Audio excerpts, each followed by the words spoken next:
চতুর্থ শর্ত, দেহ, কাপড় এবং স্থান পাক হতে হবে। কি হতে হবে?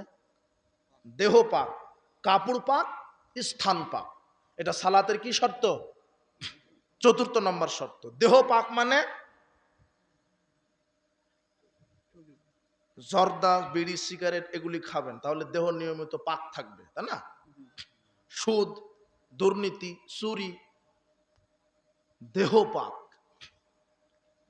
যারা নেশাদার দ্রব্য খায় এদের দেহটা কি? একবার মুখে দিলে 40 দিন অপবিত্র থাকে দেহ। কতদিন? একবার মুখে দিলে। জর্দাটা একবার চিবালে। তোমার হুজুর জর্দা খায়, মসজিদের হুজুর, আর বলে মাকরু। কি বলে? মাকরুহ। এবাদাতের পূর্বে হালাল বৈধ রুজি খেতে হবে। তা আমি অত ব্যাখ্যা দিচ্ছি না, সময় খুব সংকীর্ণ। দেহ পাক, কাপড় পাক। কাপড় পাক মানে পরিষ্কার থাকতে হবে। আপনার যদি পেশাব পায়খানা লেগে যায় তাহলে ওই পোশাকে কি হবে না? সালাত হবে না। তবে বিকল্প আছে।